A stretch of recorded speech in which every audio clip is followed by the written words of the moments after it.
गुरु प्यारी साध संगत जी, राधा स्वामी जी।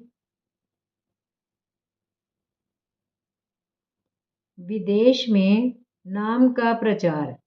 सन 1911 संत मत के इतिहास में एक महत्वपूर्ण वर्ष है। भारत के एक सिख सत्संगी सरदार केहर सिंह कनाडा में कैनेडियन स्टीमशिप लाइंस में नौकरी करते थे। 1911 में उनकी नियुक्ति कैनेडियन पैसिफिक रेल रोड में हो गई। अपने काम के सिलसिले में उन्हें अमेरिका के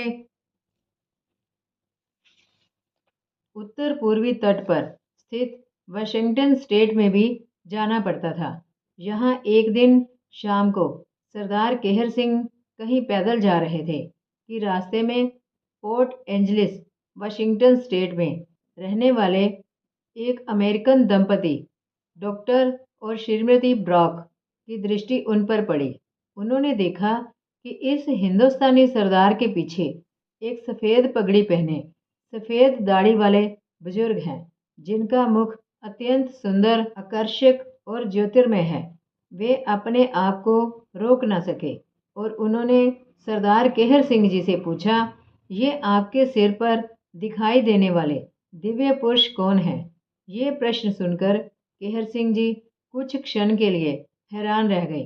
फिर हजूर महाराज जी की मौज समझकर बोले, ये मेरे संत सदगुरु बाबा सावन सिंह जी महाराज हैं। परंतु डॉक्टर और श्रीमती ब्रॉक इतनी सी बात से संतुष्ट न हुए। इस पर सरदार केहर सिंह ने उन्हें संत मत तथा हजूर महाराज जी के विषय में बताना शुरू किया। उनकी जिज्ञासा बढ़ती गई और वे सरदार केहर सिंह जी से बराबर मिलने लगे। कुछ दिनों में नाम के लिए उन दोनों के हृदय में इतनी तड़प उठी कि कहने लगे कि कैसे भी हो हमें नाम दिलाओ, हिंदुस्तान तो हम जा नहीं सकते। इस पर सरदार केहर सिंह जी ने हजूर जी को उनके बारे में पत्र लिखा। जवाब में सदगुरु दीन दयाल का हुक्म आया कि डॉक्टर ब्रॉक और उनकी पत्नी को मेरी तरफ से नाम दे दो। सदगुरु जी की आज्ञा मानकर सरदार केहर सिंह जी ने उन्हें हजूर जी की ओर से नाम दिया। इसके कुछ दिनों बाद सरदार केहर सिंह तो हिंदुस्तान आ गए, लेकिन परमार्थ के अभिलाषी धीरे धीरे डॉक्टर ब्रॉक के पास आने लगे। डॉक्टर ब्रॉक को हजूर जी ने अमेरिका में नाम देने के लिए अपना प्रतिनिधि नियुक्त किया। डॉक्टर ब्रॉक और उनकी पत्नी ने ये सेवा करीब 20 वर्ष तक की। कभी कभी जब कोई जिज्ञासु उनके पास नहीं आ पाता तो वे अपने स्थान से 2-2 हजार मील लंबा सफ़र करके उसके पास जाते। नाम देने से पहले वे हजूर जी को नाम लेने वाले का पूरा हाल लिखकर भेजते और जवाब में हजूर जी की स्वीकृति मिलने पर नाम देते। सन 1931 में डॉक्टर जॉनसन एक अमेरिकन सत्संगी श्रीमती जूलिया केवलकिन के यहाँ आकर ठहरे। श्रीमती मैकेल्किन की उम्र उस समय 80 वर्ष की थी और 15-20 साल पहले नाम ले चुकी थी। डॉक्टर जॉनसन उस समय एक सच्चे रूहानी मार्गदर्शक की खोज में थे। मेडिसिन चिकित्सा विज्ञान में डॉक्टरी MD पास कर चुके थे। ईसाई धर्म में भी डॉक्टर DD थे और ईसाई धर्म के प्रचारक पादरी बनकर एक बार हिंदुस्तान भी आ चुके थे। पर इन सब में उन्हें कहीं संतोष नहीं मिला था। श्रीमती टबिकन ने जब संत मत के बारे में कुछ बताया तो डॉक्टर जॉनसन ने नाम लेने की इच्छा प्रकट की। डॉक्टर ब्रॉक से संपर्क किया। हजूर जी से स्वीकृति मिलने पर 21 मार्च 1931 को डॉक्टर जॉनसन को श्री ब्रॉक के जरिए नामदान मिल गया। उसी वर्ष श्री हार्वे मेयर्स को भी नाम मिल गया। मेयर्स को महाराज जी ने अपना प्रतिनिधि बनाया और उनके द्वारा अमेरिका में सत्संग शुरू हो गया। डॉक्टर जॉनसन को तो अपने सतगुरु से मिलने की तड़प थी। सन 1932 में हजूर जी से इजाज़त मिलने पर अपनी बहुत अच्छी मेडिकल प्रैक्टिस, अपना निजी अस्पताल, मकान आदि सब छोड़कर हिंदुस्तान के लिए रवाना हो गए। जब डॉक्टर जॉनसन के पुराने साथियों और परिचितों ने सुना कि वह किसी महात्मा की शरण में भारत जा रहे हैं तो बड़े हैरान हुए। कई लोगों ने उन्हें रोकने की कोशिश की, समझाया कि वहां ना जाओ, वहां क्या रखा है, और इसी सिलसिले में दर्जनों पत्र लिखे। परंतु डॉक्टर जॉनसन की आंतरिक अवस्था और लगन का उन लोगों को क्या अनुमान हो सकता था। लंबी समुद्री यात्रा तय करके जब डॉक्टर जॉनसन डेरे आए तो ऐसे आए कि आजीवन वापस जाने का नाम ना लिया। डेरे में हजूर जी के चरणों में रहे, खूब अभ्यास किया और सन 1939 में यही चोला छोड़ा। यहाँ आकर डॉक्टर जॉनसन ने 2 पुस्तकें लिखी। एक उन पत्रों का संग्रह है जो उन्होंने भारत से अमेरिकन सत्संगियों को लिखे, और दूसरी पुस्तक संत मत के सिद्धांतों पर एक अध्ययन पूर्ण ग्रंथ the path of the master है।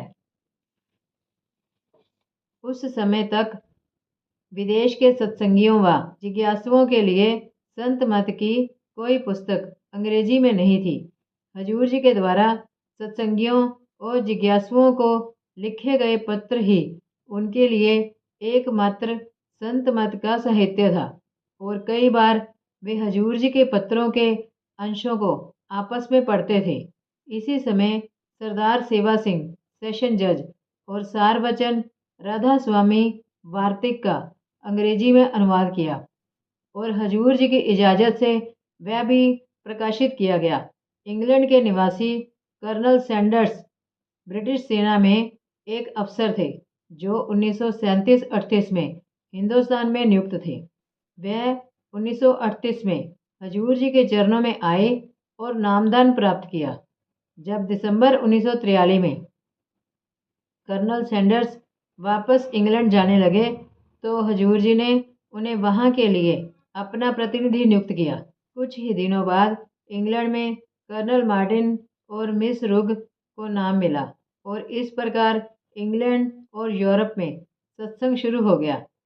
कर्नल सैंडर्स ने अंग्रेजी में एक छोटी पुस्तिका द इनर वॉइस अंतर की आवाज़ लिखी, जो संत मत के जिज्ञासुओं के लिए लाभदायक सिद्ध हुई।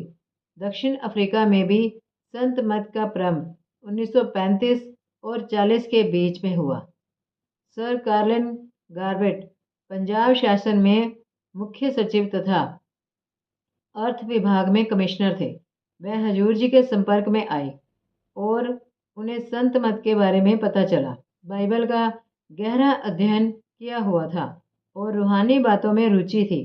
जब हजूर महाराज जी के दर्शन किए और संत मत का पता चला तो विश्वास हो गया कि यही वह मार्ग है जिसका इशारा बाइबल में है। हजूर जी ने सर कार्लिन को नामदान बख्शा। इन्हीं दिनों में मेजर ईपी लिटल और डॉक्टर लैंडर को भी नाम मिला। ये तीनों सज्जन रिटायर होने के बाद दक्षिण अफ्रीका में जाकर बस गए और इनके जरिए वहाँ संत मत का प्रारंभ हुआ। डॉक्टर लैंडर लायलपुर कृषि कॉलेज में प्रिंसिपल थे।